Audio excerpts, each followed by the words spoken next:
Hey! On est sur la deuxième partie, la deuxième vidéo de cette aventure perte de poids. J'ai longtemps hésité à faire une très grosse vidéo ou plein de petites vidéos et je fais un peu entre les deux. Et tu sais quoi? 3 semaines, 3 kilos, et j'ai fermé, enfin non, j'ai zippé le haut de la chaps. Ça va pas jusqu'en bas, hein, faut pas rêver. Mais c'est de bonne augure pour la suite. Aujourd'hui, on va traiter donc de ce sujet perte de poids, seulement de manière un petit peu plus particulière, notamment sur l'alimentation et sur différents types d'alimentation. Regarde la suite de la vidéo et tu verras de quoi on parle.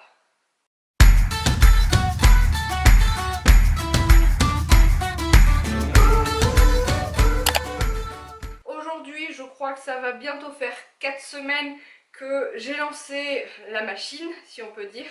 Et ben, je suis à une moyenne de perte de 1 kg par semaine, c'est-à-dire que depuis le début, j'ai perdu presque 4 kg. Et donc, comment j'ai fait?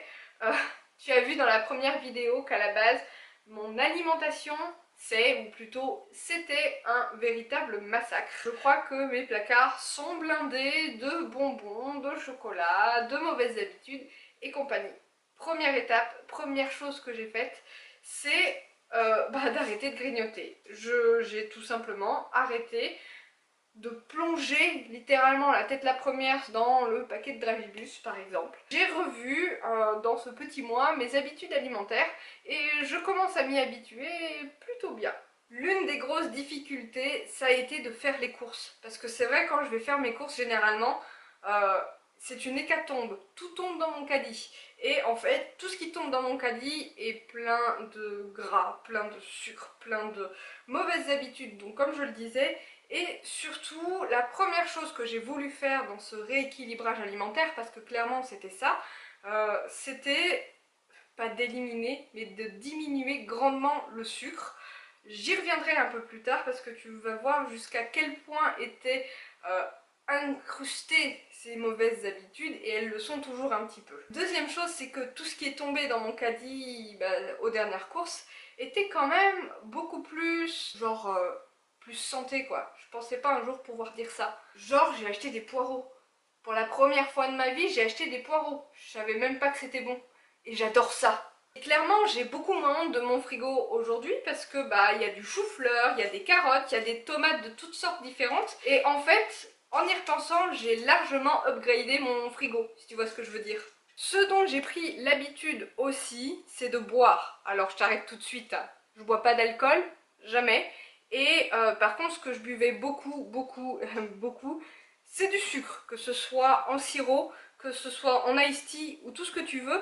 Et l'eau, juste l'eau, me donnait la gerbe. Faut dire les choses comme c'est, j'aime pas ça et je n'aime toujours pas. Donc je me suis forcée, j'ai fait plusieurs transitions. La première transition, c'est ceci. Attends, si je te le montre, c'est mieux. Ce sont donc des eaux aromatisées sans sucre. Alors certes, il y a de l'aspartame, on est d'accord, c'est cancérigène, mais je ne bois pas mes calories de la journée à la paille, au moins. Donc ça m'a permis effectivement de faire une transition, et petit à petit, donc j'ai remplacé les boissons vraiment sucrées par ceci. Ma préférée, c'est vraiment celle à la fraise. Genre j'ai essayé à la pêche, c'est pas génial.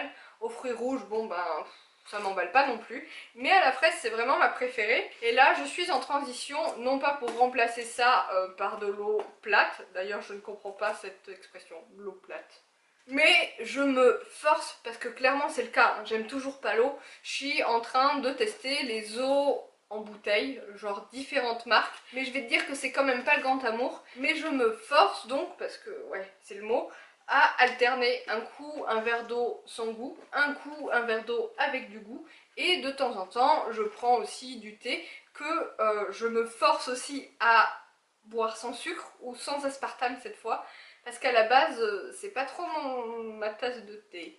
Désolée pour la blague pourrie. Mais oui, j'ai énormément de mal de base à boire le thé sans sucre, et le seul thé sans sucre que j'aime bien finalement, c'est le thé à la menthe. Autre chose aussi dont je voudrais parler dans cette vidéo, c'est le marketing autour de la nourriture qui aide à maigrir. Et je vais commencer par une très belle transition avec ceci. C'est un brûle-graisse de Germinea et ça a un goût de thé vert et de menthe. Clairement, je sais pas si ça fonctionne, ça fait une petite semaine que je bois ça. L'avantage c'est que ça donne du goût à mon eau dégueulasse. Et si ça fonctionne, tant mieux, sinon tant pis, mais au moins j'aurais testé. Comme je perds du poids, de manière générale, je ne sais pas si ça brûle plus la graisse que si je n'en buvais pas. Tu vois ce que je veux dire? Autre chose dont je voudrais parler qui, comme le fameux brûle-graisse, n'est pas très naturel en soi, ce sont les substituts de repas.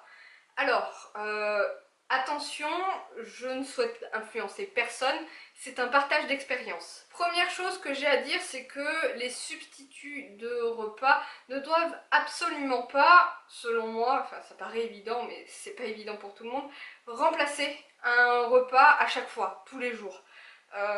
J'essaye dans mon alimentation, en rééquilibrant mon alimentation, de bien sûr diminuer l'apport calorique par jour, mais généralement en remplaçant les M&M's par du chou-fleur, ça suffit, hein. Par contre, j'ai souvent déjà utilisé le substitut de repas quand j'ai plus grand chose dans mes placards, quand j'ai la flemme de me faire un sandwich pour le midi, ou quand je sais que le soir je vais manger très lourd, il y a une sortie resto ou junk food qui est prévue et que le midi je veux compenser pour avoir quelque chose de pas trop lourd sur toute la journée, mais voire sur la semaine si jamais je veux rattraper le lendemain.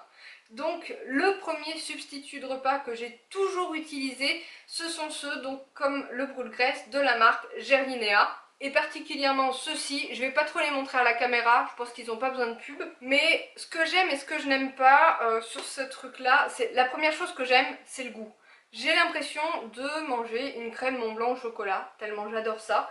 Et deuxième chose que j'aime bien, c'est que voilà, c'est pratique, ça s'embarque dans le sac, ça s'embarque au travail sans avoir à cuisiner la veille, et surtout en ce moment avec les précautions Covid, moi au travail j'ai pas droit au micro-ondes et j'ai pas droit au frigo, donc c'est vrai que ça limite quand même les collations du midi, et surtout j'ai que 45 minutes pour manger, donc je ne rentre pas chez moi pour ma pause repas. En dehors du goût, sur l'aspect technique, est-ce qu'on peut vraiment dire ça d'une crème dessert? Je ne sais pas. On devrait plutôt dire sur l'aspect nutritif. Ça fait 219 kilocalories, regarde-moi. C'est quand même très peu. Et même eux le disent, avec ça il faut manger un fruit ou un laitage. En gros ce sont des crèmes chocolatées hyper protéinées et qui vont te caler, parce que moi quand j'en mange une avec un fruit, donc avec un fruit et par exemple une barre de céréales un peu plus tard, je suis calée pour l'après-midi jusqu'au repas du soir. Par contre c'est vrai que quand on suit ce qu'ils disent pour la perte de poids, c'est-à-dire remplacer quotidiennement 2 des 3 principaux repas par un Germinea, bullshit. Si tu manges ça 2 fois par jour pendant 2 semaines, ça a beau avoir tous les nutriments du monde, je pense que tu fais une overdose de chocolat, 2, t'as la dalle quoi, c'est juste pas possible. Et parmi les autres trucs de la marque que j'aime bien, il y a ceci, ce sont des barres chocolatées saveur noix de coco, il y a la noix de coco au milieu. Ça se prend par 2, pareil, avec un fruit, et ça fait 235 kilocalories. Ils recommandent la même chose, la même bullshit, perdre du poids, genre remplacer 2 repas par jour avec ça. Non, et 100 fois non. Par contre, c'est vrai que de temps en temps j'en mange quand j'ai très envie d'une crème au chocolat qui est beaucoup trop calorique, et je vais avoir beaucoup moins de scrupules à bouffer un Germinea au chocolat, enfin crème chocolat comme je t'ai montré tout à l'heure, plutôt que de tomber dans les crèmes d'Annette. Ouais, ok, quand on compare les deux, un pot de crème d'Annette fait les mêmes calories qu'un pot Germinea, sauf que le pot Germinea, ça fait un repas et ça te cale pour quelques heures. Bon, ok, t'as compris ma passion pour Germinea, mais du coup ça m'a influencé il y a quelques temps de ça, presque un an ou 2, je ne sais plus, pour une autre marque de substitut de repas, et là c'était carrément un programme. C'est-à-dire que je vais parler de SoShape. Si tu ne connais pas SoShape, c'est ça. Ce sont des espèces de petits berlingots de poudre avec plusieurs goûts différents. Là, c'est genre caramel beurre salé, il y a chocolat, cookies, etc., etc. Il y a même des saveurs salées. Et pour aller encore plus loin dans la connerie, en fait, tu remplaces ton petit-déj et ton repas par ces choses-là, et le midi, tu manges ce que tu veux. T'as droit également à certaines collations qui sont hypocaloriques, genre du chou-fleur ou d'autres types d'aliments qui te font utiliser plus de calories que ce qu'elles ne coûtent vraiment. Et tu peux faire ça pendant 1, 2 semaines, 3 semaines, 4 semaines, jusqu'à obtenir la perte de poids escomptée. Alors, première chose à dire, les petits machins en poudre là, comme ça, c'est dégueulasse. J'ai l'impression qu'ils ont tous le même goût, malgré les saveurs différentes. Pour pouvoir utiliser ça, bah, ça fait des grumeaux. T'as beau le shaker, tout ce que tu veux, parce que c'est avec un machin que tu mélanges là. C'est pâteux, moi j'utilisais une passoire pour pouvoir sortir les grumeaux. Hein. Et j'ai réessayé il n'y a pas longtemps avec du lait écrémé et c'est tout aussi dégueulasse. En plus d'être hyper calorique, enfin hyper plus calorique que ce que ça voudrait. Alors pour information, un machin comme ça fait entre 2 et 300 calories selon les goûts choisis. Et quand j'ai fait cette cure, j'étais partie pour un mois. Oui, j'ai perdu du poids. Je crois qu'à l'époque j'avais perdu 3 kilos. Et le midi, donc je mangeais un repas normal. En fait, je mangeais ce que mon cher et tendre mangeait la veille au repas du soir. À l'époque, c'était pas le corona, donc on avait frigo et micro-ondes au travail. Qu'est-ce que j'ai à dire là-dessus? Tu l'as compris, je suis pas emballée. Et effectivement, ça fait partie des fameuses conneries que j'ai pu faire en cherchant à perdre du poids. C'est-à-dire que j'ai perdu 3 kilos à l'époque et j'en ai repris 5. Voilà, quand j'ai recommencé à me nourrir. Donc il m'en reste quelques-uns dans mon placard qui ne sont pas utilisés et sont oubliés. Et le pire dans tout ça, c'est que ça coûte une fortune. Aussi dans les substituts de repas entre guillemets, quoique c'est plus des snacks, j'ai testé ceci, c'est Feed. C'est la marque Feed qui fait ça. Et ça, j'oublie, hein, en goût je n'aime pas du tout. En ayant testé autant Gerlinéa que je continue de consommer de temps en temps et en ayant compris que remplacer totalement sa nourriture par des merdes en poudre n'était pas une bonne chose, j'ai quand même été largement influencée par Instagram et compagnie pour ceci. Attends, je le fais en mieux. Ceci. Pendant quelques temps, il y a eu sur YFood, donc YFood, une promo pour 9,90 € ou un peu moins de 9,90 €, 5 bouteilles comme ceci, donc de la plupart de leurs parfums. Et j'ai voulu tester. Je me suis dit, comme Gerlinéa, pourquoi pas. J'espérais franchement ne pas me tromper de la même façon que je l'ai fait avec les berlingots So Shape, parce que les berlingots So Shape, la première chose que j'ai détesté, c'était l'aspect poudreux, alors que là, ça vient en milkshake en gros, et ça arrive comme ça, et surtout avec l'offre, ce n'était pas trop cher. Je sais que beaucoup de youtubeuses beauté et même poney, pour ne pas en citer, ont parlé de cette petite bouteille et ont cherché à influencer certaines personnes en leur proposant des codes promo que j'ai utilisés, ne soyons pas langue de pute, pour m'en faire mon propre avis. Alors de manière un petit peu plus impartiale, je t'explique. Une bouteille est pleine de vitamines, de nutriments, etc., etc., que je ne penserais pas à inclure dans mon alimentation de manière générale. Ensuite, une bouteille de 500 ml donc fait 500 kcal. Enfin, un machin substitut de repas qui propose un vrai repas. C'est-à-dire qu'avec une bouteille comme ça, j'étais calée jusqu'à 18h30. Avoir la dalle à 18h30, ça n'a rien d'anormal. Mais pour être un peu plus raisonnable dans mon argumentaire, c'est que ça reste dans la continuité du c'est facile à embarquer, c'est facile à faire, au travail ça prend pas de place, c'est hyper rapide à consommer parce que moi mes 3/4 d'heure de pause, j'ai pas envie de les passer à manger. J'aime pas manger. Mais est-ce que pour autant ça doit remplacer des repas, c'est-à-dire ne boire que liquide pendant X temps dans l'espoir de maigrir? La réponse est non, absolument pas. Ça dépanne et c'est plutôt bon en goût. Je verrai après ce que j'en pense à ce propos, mais étant donné le nombre de calories dedans, va pas te faire d'illusions, ça va pas t'aider à maigrir.